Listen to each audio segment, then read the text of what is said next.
Self goal അടിക്കുക എന്നുള്ളത് ബി.ജെ.പിക്കാരുടെ ഒരു സ്ഥിരം പരിപാടിയാണ്.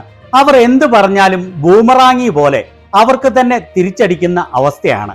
ബി.ജെ.പിയുടെ ഡൽഹി മുഖ്യമന്ത്രി രേഖാ ഗുപ്ത ബീഹാറിലെ തെരഞ്ഞെടുപ്പ് പ്രചാരണത്തിന്റെ ഭാഗമായി നടത്തിയ ഒരു പ്രസംഗം ഒന്ന് കേൾക്കേണ്ടത് തന്നെയാണ്. ഈ പ്രസംഗത്തിൽ അവർ അവരുടെ സ്വന്തം പ്രധാനമന്ത്രി നരേന്ദ്രമോദിയെ രാജ്യത്തെ രക്ഷിക്കാൻ കഴിവില്ലാത്ത, സ്വന്തം കുടുംബത്തെ സംരക്ഷിക്കാൻ കഴിവില്ലാത്ത ആള് എന്ന് വിശേഷിപ്പിക്കുക എന്ന് പറഞ്ഞാൽ എന്താണ് അല്ലേ? അത് മാത്രവുമല്ല, ഇങ്ങനെയുള്ള ആളുകളെയല്ല, മറിച്ച് രാഹുൽ ഗാന്ധിയെ പോലെയുള്ള ആളുകളെയാണ് തെരഞ്ഞെടുക്കേണ്ടത് എന്നുള്ള രീതിയിൽ സംസാരിച്ചു എന്നുകൂടി പറഞ്ഞാൽ അതിഗംഭീരം എന്നല്ലാതെ എന്താണ് പറയുക? ഞാൻ എന്താണ് ഈ പറയുന്നതെന്ന് നിങ്ങൾ ചിന്തിക്കുന്നുണ്ടാവാം അല്ലേ? ഇത് മുഴുവൻ കണ്ടു കഴിയുമ്പോൾ നിങ്ങൾക്ക് ഇത് വ്യക്തമായി മനസ്സിലാവും. ബി.ജെ.പി എന്ന് പറഞ്ഞാൽ വിവരക്കേടിന്റെ ഒരു കൂട്ടം എന്ന് തന്നെ പറയാമെന്ന് നമുക്കെല്ലാവർക്കും അറിയാം. അവർ പലപ്പോഴും മറ്റുള്ളവരെ ഉദ്ദേശിച്ച് പറയുന്ന കാര്യങ്ങൾ സെൽഫ് ഗോളായി മാറുകയാണ് ഉണ്ടാവുക. വിഡ്ഢിത്തം വിളിച്ചു പറയുന്നതിൽ ബി.ജെ.പിയുടെ ഒരു നേതാക്കളും പിന്നിലല്ല. അതിൽ ഇപ്പോൾ ഏറ്റവും മികച്ചു നിൽക്കുന്ന ഒരാൾ ഡൽഹി മുഖ്യമന്ത്രി രേഖാ ഗുപ്തയാണ്. ബീഹാറിലെ തെരഞ്ഞെടുപ്പ് പ്രചാരണത്തിന്റെ ഭാഗമായി അവർ ഇവിടെ പ്രസംഗിക്കുന്നത് കേട്ടുകൊള്ളൂ. अरे जो अपना परिवार नहीं संभाल पाए वो क्या बिहार को संभालेंगे? अपना परिवार संभाल नहीं पाए, संभाल नहीं सकते तो बिहार की बागडोर मजबूत हाथों में देनी है. സ്വന്തം കുടുംബം സംരക്ഷിക്കാൻ കഴിയാത്തവർ എങ്ങനെയാണ് ബീഹാറിനെ സംരക്ഷിക്കുന്നത്? സ്വന്തം കുടുംബത്തെ നോക്കാൻ കഴിഞ്ഞില്ല, സംരക്ഷിക്കാൻ കഴിഞ്ഞില്ല. അതിനാൽ ബീഹാറിലെ ഭരണം ശക്തമായ കരങ്ങളിൽ ഏൽപ്പിക്കണം. സ്വന്തം കുടുംബത്തെ നോക്കാൻ കഴിയാത്ത, സംരക്ഷിക്കാത്ത ആൾ ആരാണ്?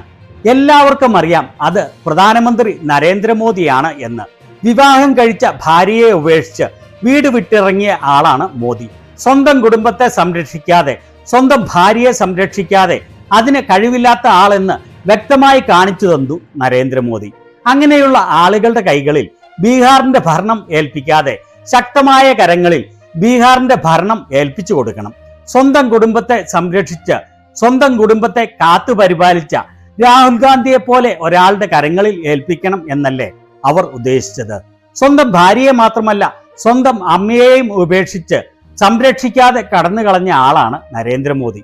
അപ്പോൾ അങ്ങനെയുള്ള നരേന്ദ്രമോദിയുടെയും കൂട്ടരുടെയും കരങ്ങളിൽ ബീഹാറിന്റെ ഭരണം ഏൽപ്പിക്കാതെ ശക്തനായ രാഹുൽ ഗാന്ധിയുടെ കരങ്ങളിൽ ഏൽപ്പിക്കണം എന്നാണ് ഇവർ ഇവിടെ പറയാതെ പറയുന്നത്.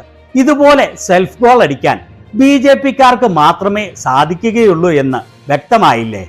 സ്വന്തം ഭാര്യയെയും അമ്മയെയും മാത്രമല്ല സംരക്ഷിക്കാതെ ഉപേക്ഷിച്ച് നരേന്ദ്രമോദി ഒളിച്ചോടിയത്.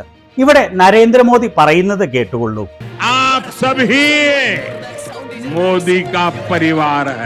നിങ്ങളെല്ലാവരുമാണ് മോദിയുടെ കുടുംബം. അതായത് അവിടെ കൂടിയിരിക്കുന്ന ജനങ്ങൾ ഇന്ത്യയിലെ ജനങ്ങളാണ് മോദിയുടെ കുടുംബം എന്നാണ് മോദി പറഞ്ഞ് സ്ഥാപിക്കുന്നത്. അങ്ങനെയുള്ള ഇന്ത്യയിലെ ജനങ്ങളെ സംരക്ഷിക്കാൻ നരേന്ദ്രമോദിക്ക് കഴിഞ്ഞില്ല. ജനങ്ങളുടെ ദുരിതം 10 മടങ്ങ് വർദ്ധിച്ചിരിക്കുകയാണ് നരേന്ദ്രമോദിയുടെ കഴിഞ്ഞ 11 വർഷത്തിലധികമായുള്ള ഭരണത്തിൽ സംഭവിച്ചത്. രാജ്യത്തിന്റെ സാമ്പത്തിക രംഗം തകർത്ത് തരിപ്പണമാക്കി. യുവജനതയുടെ സ്വപ്നങ്ങൾ തല്ലിക്കെടുത്തി. വിലക്കയറ്റവും തൊഴിലില്ലായ്മയും മൂലം ഇന്ത്യയിലെ ജനങ്ങൾ വലിയ ദുരിതത്തിലാണ്. കഴിഞ്ഞ 12 വർഷങ്ങളായി ജനങ്ങളുടെ വരുമാനത്തിൽ യാതൊരു വർധനവുമില്ല. അങ്ങനെ സ്വന്തം കുടുംബത്തെയും, സ്വന്തം കുടുംബമാണ് എന്ന് പറയുന്ന രാജ്യത്തെ ജനങ്ങളെയും സംരക്ഷിക്കാൻ കഴിയാത്ത നരേന്ദ്രമോദിയുടെ കൈകളിൽ ബീഹാറിന്റെ ഭരണം ഏൽപ്പിച്ച് കൊടുക്കരുത്. മറിച്ച് രാഹുൽ ഗാന്ധിയെ പോലെ ശക്തനായ, കരുത്തനായ നേതാവിന്റെ കരങ്ങളിൽ വേണം രാജ്യത്തിന്റെ ഭരണ സാന്നിധ്യം ഏൽപ്പിക്കാനെന്ന് പരസ്യമായി പറയാൻ തന്റെ ഇടം കാണിച്ച രേഖാ ഗുപ്തയെ എത്ര അഭിനന്ദിച്ചാലും മതി വരില്ല. ഇവരുടെ ഈ സെൽഫ് ഗോളിനെ കുറിച്ച് നിങ്ങളുടെ അഭിപ്രായം എന്താണ്?